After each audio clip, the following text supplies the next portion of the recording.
Welcome to Hooked on Wooden Boats weekly podcast episode number 183.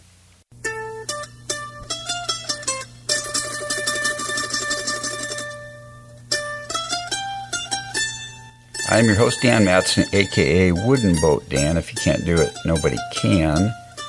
And this is the world's first podcast fully dedicated to celebrating the art, craft, history, tradition, and romance of wooden vessels around the globe.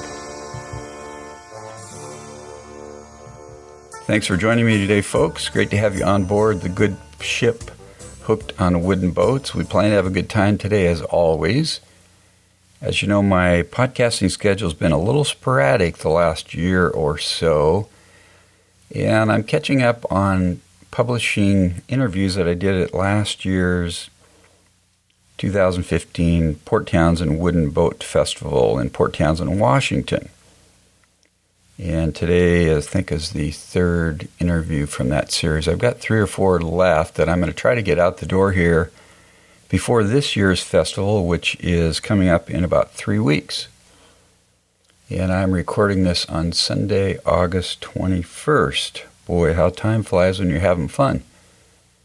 I mentioned in my last podcast that I had made a little boo-boo on my Scamp boom, and that I'm going to remake it, starting from scratch. So I got to buy some Doug fir for that. And I'm organizing my garage. Got rid of some tools and a bunch of junk I don't need, like come-alongs and concrete drills and pipe clamps and just stuff that was sitting around that I thought somehow I needed, but I really didn't. And I'm not a minimalist by any stretch of the imagination, but I am trying to minimize the amount of things that I own and have with me. Because let's face it, folks, you can't take them with you. And if they're not really doing anything for you and you haven't used them in a long time, maybe it's time to get rid of it. So anyway, reorganizing the garage, even got rid of some steel sawhorses that I'd used in the construction industry years ago that fold up, but they were just too heavy. They were hard to clamp wood to because of the steel framework underneath the 2x4 that you put on top of it.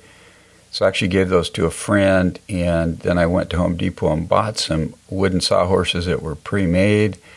But I'm going to take those back because there's not enough clamping surface on them. I'm going to make my own, which I wasn't planning on doing, but it shouldn't be that big a deal. I'm actually going to epoxy the legs on.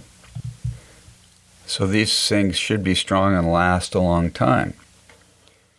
So the Port Townsend Festival is in 3 weeks. And by the way, today's featured segment is an interview with Robert Darcy, who's the captain of the Schooner Martha, which was built in the early 1900s. She actually celebrated her 100th anniversary a few years ago, designed by B.B. Crowninshield out of New York, built in San Francisco, owned by the Commodore of the San Francisco Yacht Club in the early 1900s. Got a great history, beautiful boat, one of my favorite boats in Port Townsend. So I'll tell you a little bit more about that here in a minute. But yeah, the festival's in 3 weeks in Port Townsend. I hope to see you there. Feel free to give me a shout. Send me a text message at 425-319-7800. I'd love to hook up with you. On Friday at 1 o'clock, I believe, which is September... Hang on a second, look at the calendar. Friday, September 9th. The festival's the 9th, 10th, and 11th. Friday, September 9th at 1 o'clock or 1:15. I'm going to be giving a little presentation, about 45 minutes, on building a Scamp sailboat. It's the class that I gave last year, had a good reception. I'm going to tweak it a little bit and do it again. It's always fun to talk about the Scamp. One of my favorite boats, obviously, and hopefully someday I'll get mine done. That will be a really great day. Anyway, I'd love to see you at the festival, so look me up if you can, give me a shout or text message, and we'll go from there. Okay, so we're going to move on to the interview with Robert. And Robert, I've interviewed once before. In fact, let me look up the podcast number on that. Hold on just a minute.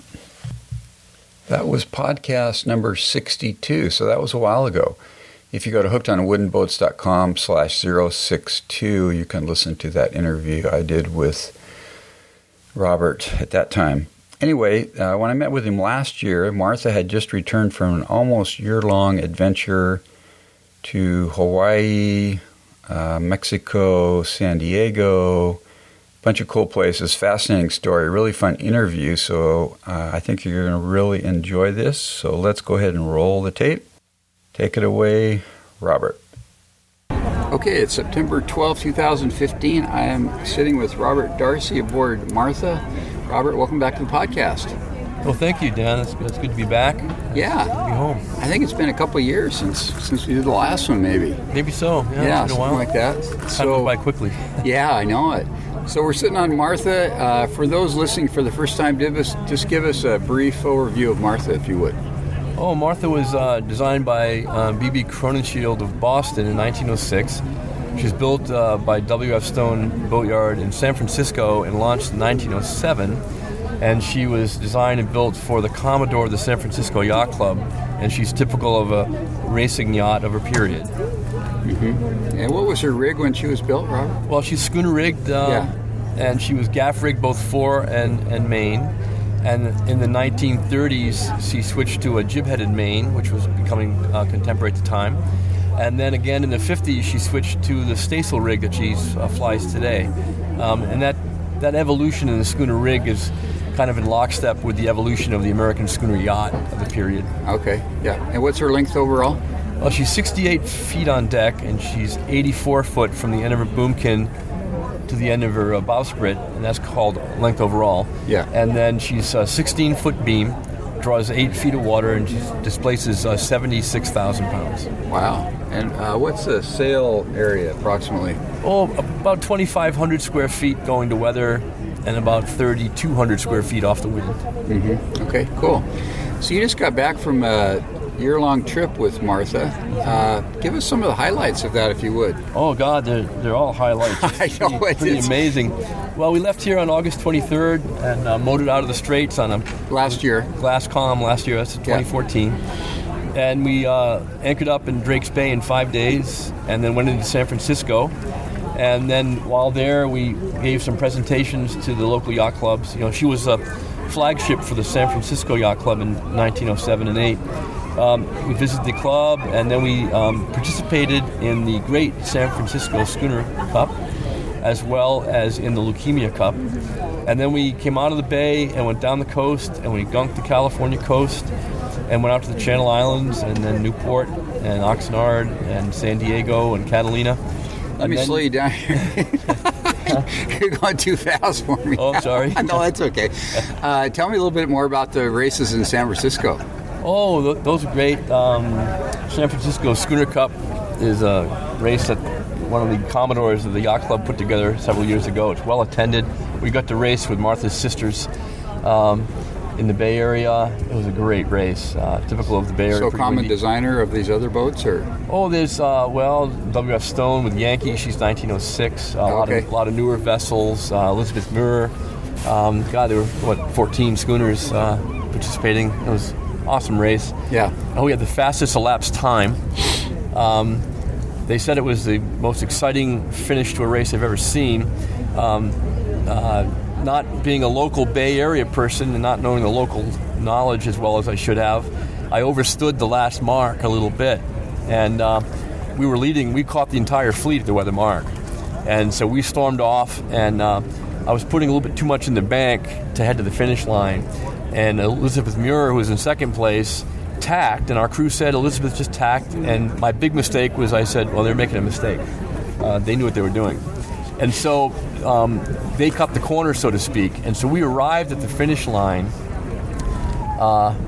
neck and neck, and we had this incredible jibing duel to the finish line, and they nipped us by 3 seconds. Oh, and it was incredible.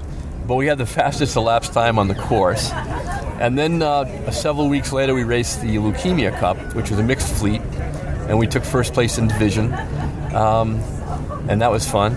And then we took off and went down the coast and did some whale watching. And so next stop was Baja area? No, next stop was the Central California coast and the Channel Islands, which are gorgeous. Called the Galapagos of California. Yeah. And 20 miles off the coast, not unlike going to the San Juan Islands from here, beautiful oceanic islands that are, have wildlife on them that you don't see on the mainland.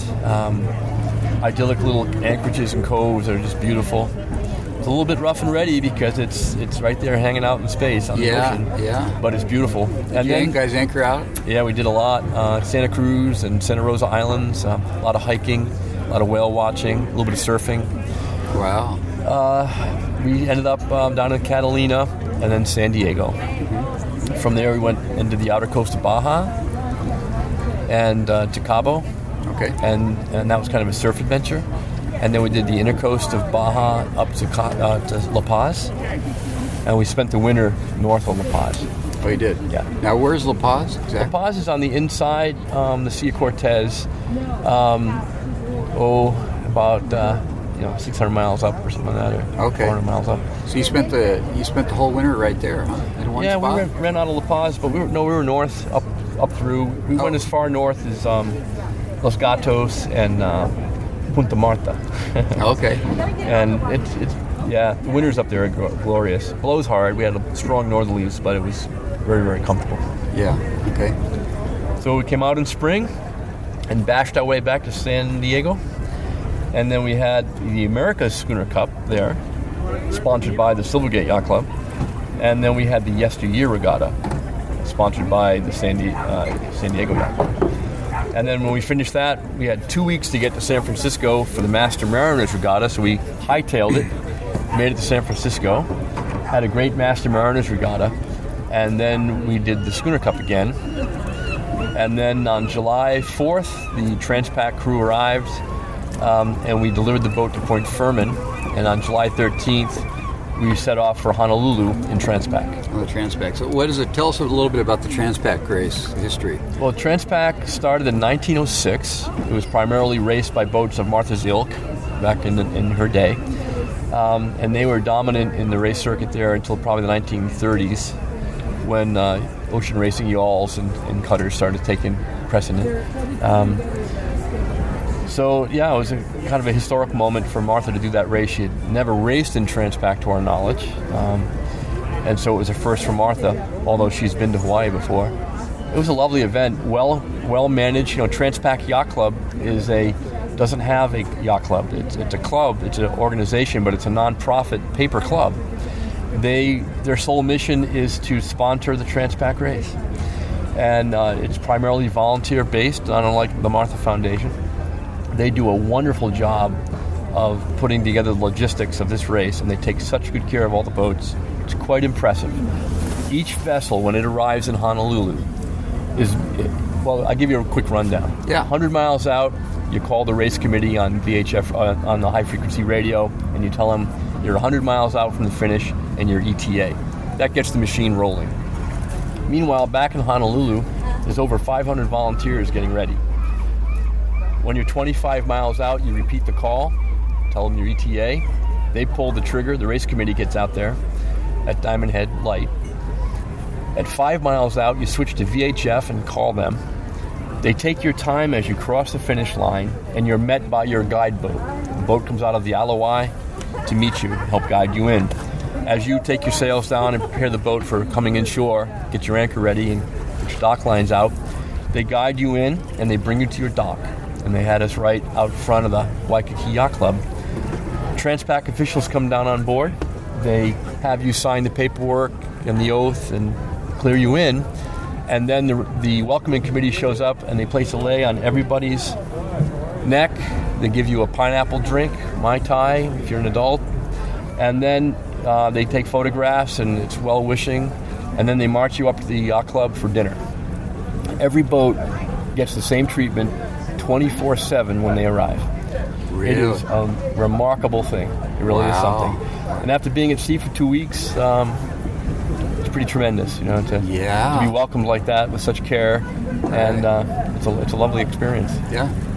You want to pause for a second? Yeah, we can pause. Great. What's up, sweetie?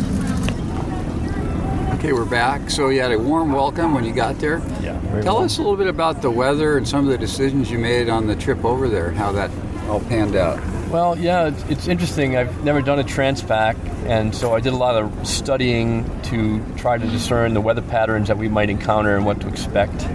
I spoke with other Transpac racers who have experience. And fortunately, our navigator, Craig Johnson, who's a good friend, has a good friend named Skip Allen, who has over 26 Pacific crossings and 2 single-handed Transpac victories under his belt. And he did some planning with us to help us understand what we could expect. Because there is a climatological overview, which is kind of normal.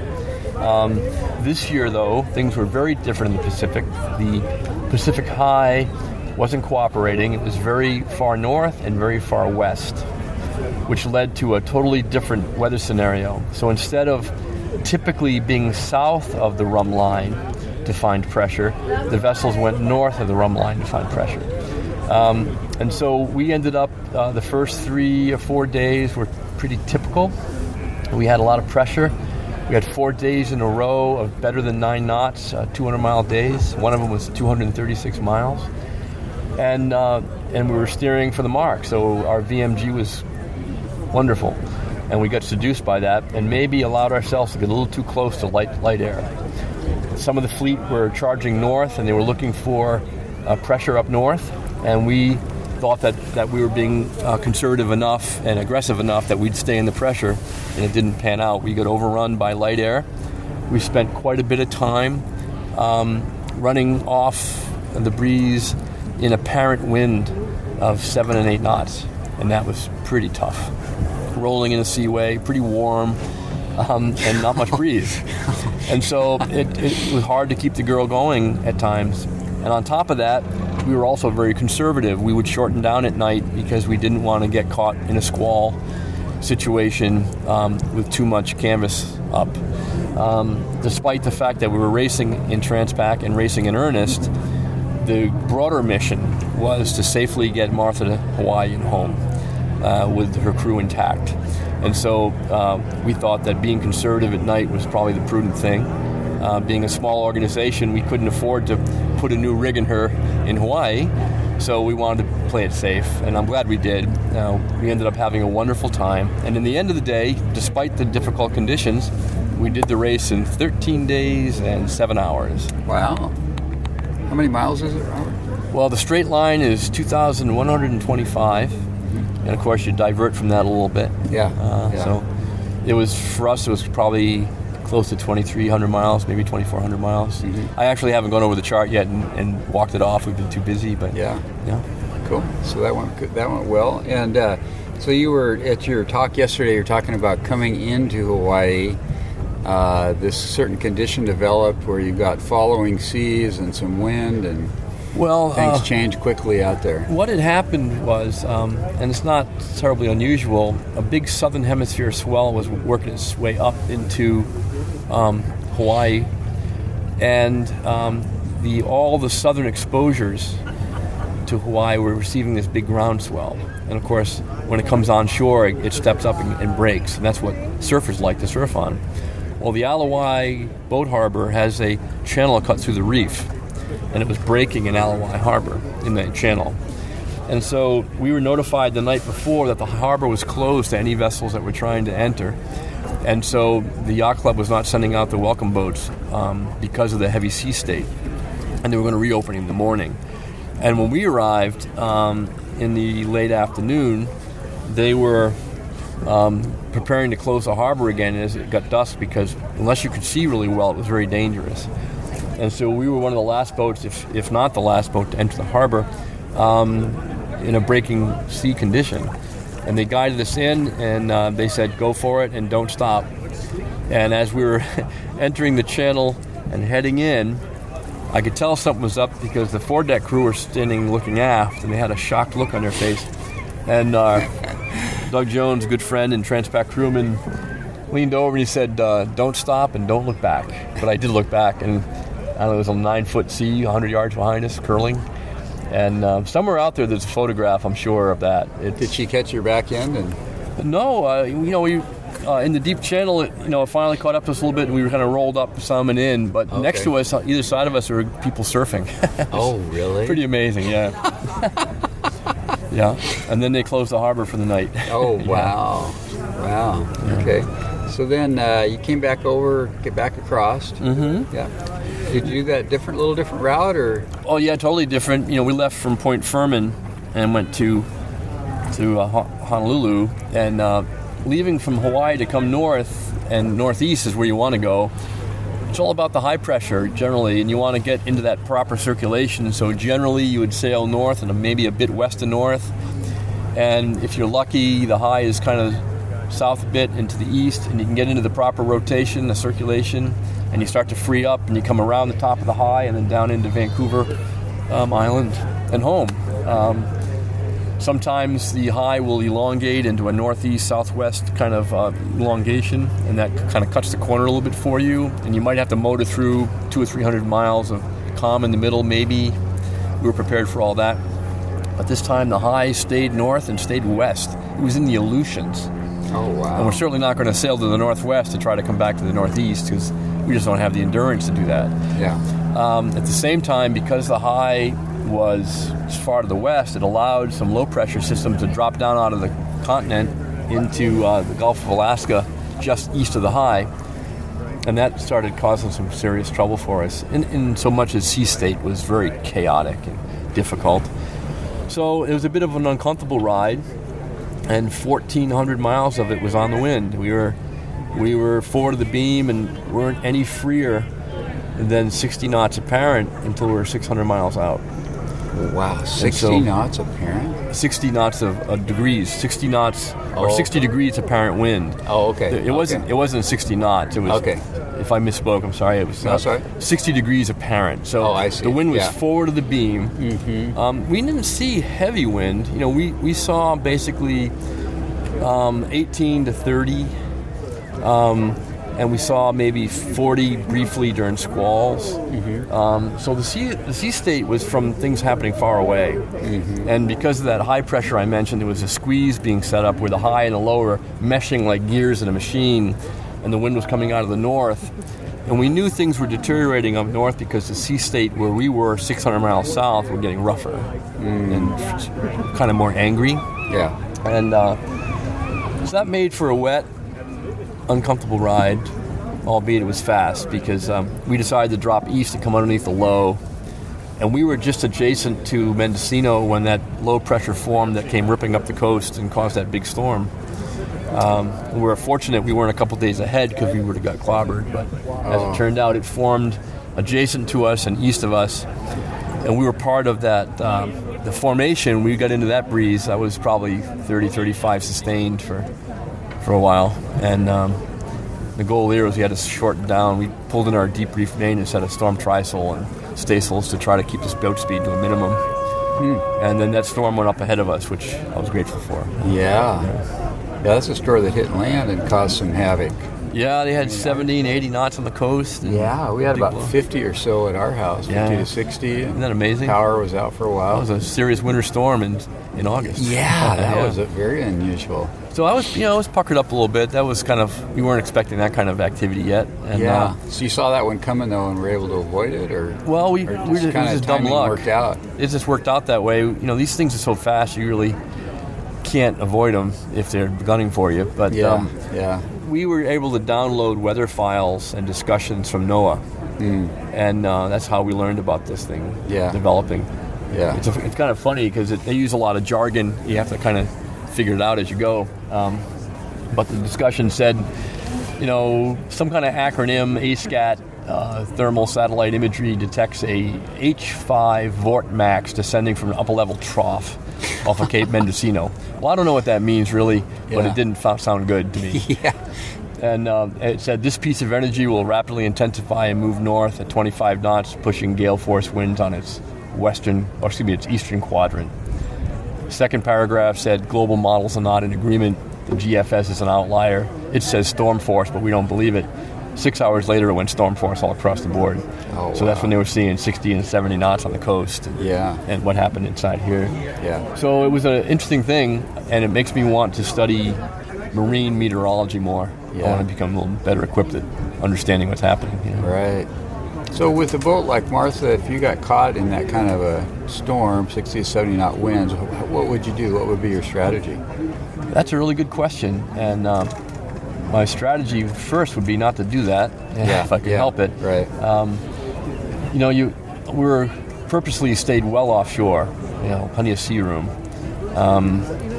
At this point, we're, I think, 980 or 1,000 miles off Mendocino. So there's plenty of room, which is good. Yeah. And, it's not the wind, it's the sea state that develops from the wind, So the good thing about a rapidly forming and moving storm is it passes your location quickly, so maybe the sea state can't build as much. I see. But we'd have to run off and then try to protect the boat as best we can and keep the speeds to a minimum. Yeah. And then have to heave to if the speeds are too great.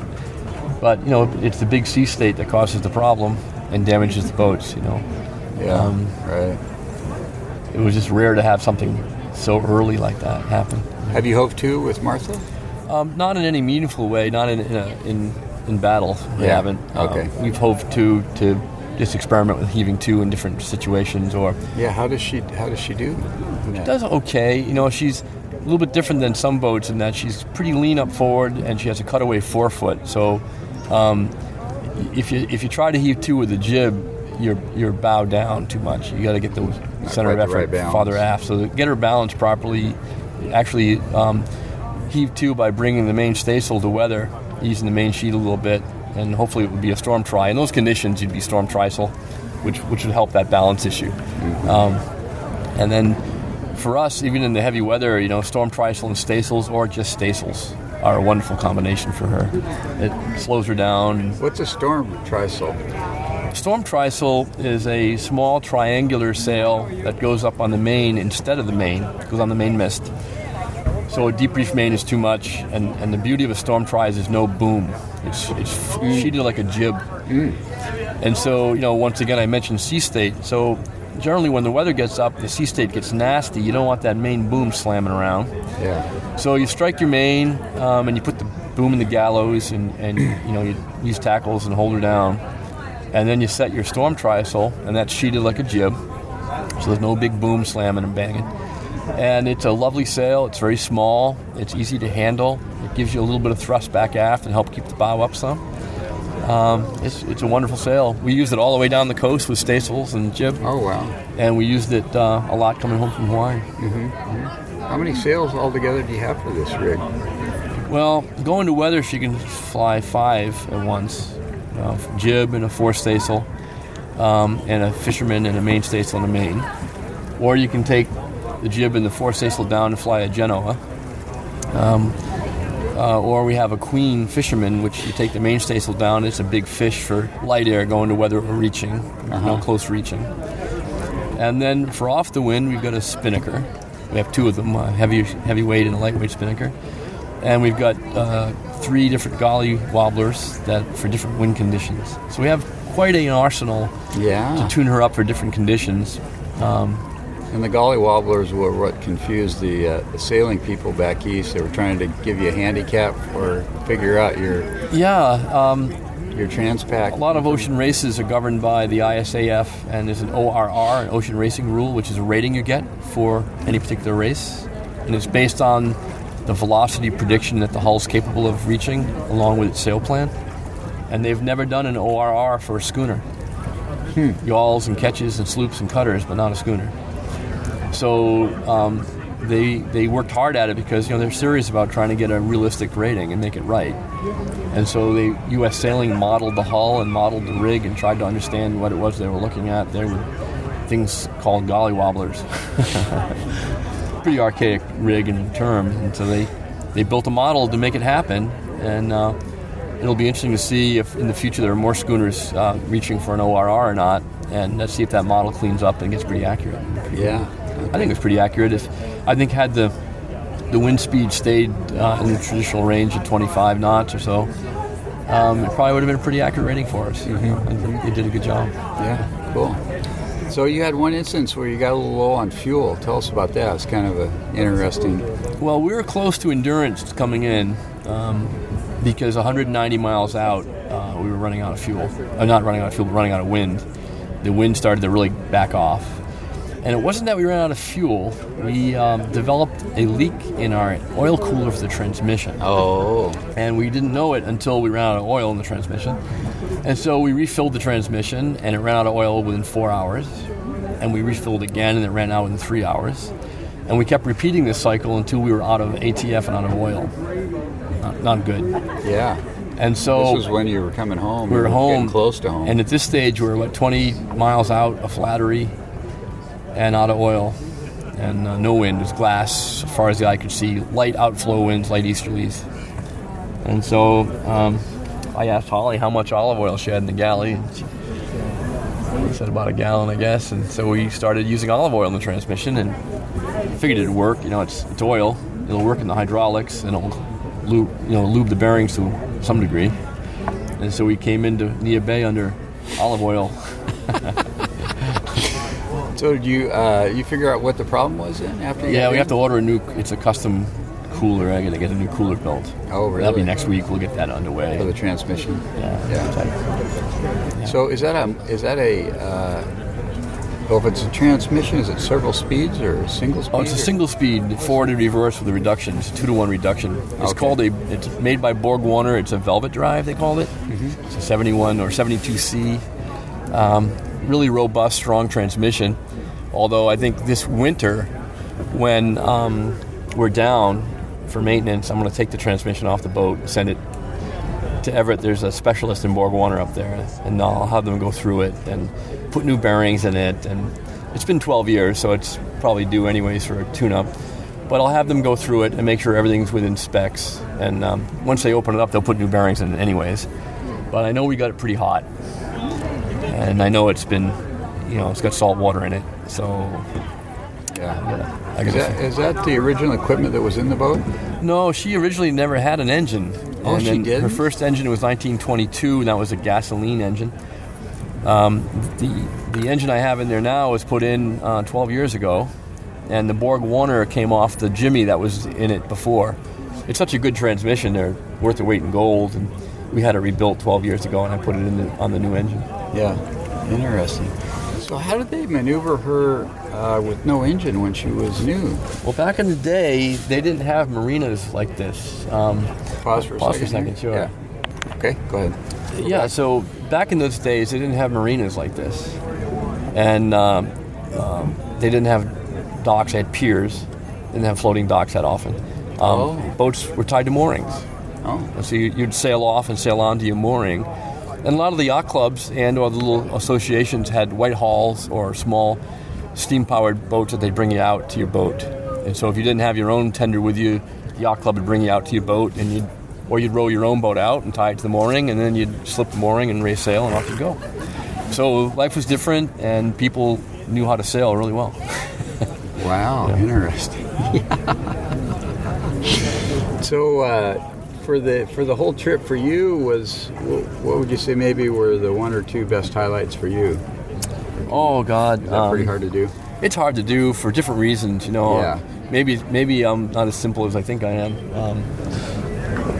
I like the cruising format. I really loved anchoring up in these beautiful harbors on the Channel Islands and out in Mexico. God, it's beautiful. Yeah. I really enjoyed the racing a lot. Getting to put Martha up against some of her sisters up and down the coast was a lot of fun. Good camaraderie with people, and that was fun. And Transpac was just absolutely awesome. Mm-hmm. Transpac was great. Yeah. And those are the highlights, I guess. Did you guys do some training along the way with your crew, probably? We did. We had a couple of programs going. We had people signing on to different legs for offshore training. And we had young adults signing on for sea time and offshore experience. Mm-hmm. And the star was actually Annie Aldrich, who just stayed on for the whole year. She did such a great job. She started sailing with us when she was 13 and has been sailing with us for years and years. And to watch her mature and come into her own. She's a professional mariner now, and she's a sailmaker. And she did such a great job. And we're hoping to keep her in the mix, and I'm hoping she'll become a one of the captains for this organization, and maybe eventually move into the primary captain place. And Cool. it'd be nice. Her name's Annie? Ann Aldrich. She's a local gal. Okay, Yeah. So she was with you the whole time, huh? Yeah. Cool. Very cool. Yeah, it's good. Yeah. Well, Robert, I appreciate your time today. Tell us a little bit more about your trip and anything else you'd like to add? Well, it's great to be home. You know, we visited some wonderful places, gorgeous places. Honolulu Bay, Kauai is out of this world. It's just so beautiful. And it was nice to be in a warm climate for a bit and jump in the water and things of that nature. It was a lot of fun. But there's nothing like coming home to the Northwest. I mean, we pulled into Flattery, and there's the mountain ranges and the smell of cedars, and the orca whales are blowing next to you, and it's just absolutely stunning. And it's nice to have a great adventure. And when you live in a place like Port Townsend, it's wonderful to come home. Yeah, really nice. Yeah. Totally. It's good to be back. Yeah. All right. Well, thanks a lot, Robert. Appreciate it. You're welcome. Okay. Robert, thanks for taking the time to do the interview. It was really fun to hook up almost a year ago now. I'm sure you've got some great adventures to tell for this coming year, and I wish you and Martha the best. Thanks for tuning in today, folks. Great to have you. And we'll be back again in a week or so with another great podcast. If you enjoy the podcast, please leave me a review in iTunes. And if you want to listen to more of my podcasts, if you go to my website, hookedonwoodenboats.com, at the menu at the top, there's an index. You can click on that, podcast index, and there's a list of all the podcasts and who they're with and what they're about, so you can check that out. If you like the podcast, would like to help me out to pay for the podcast, if you buy stuff on Amazon, go to hookedonwoodenboats.com/Amazon and then make your purchase, and I'll get paid a small commission, helps pay for the cost of doing the podcast. And you can also make a donation if you'd like to do that on my homepage on the right-hand side. Thanks for tuning in today. We'll talk again next week. Keep the bright side up and the barnacled side down. Wooden Boat Dan over and out. God bless.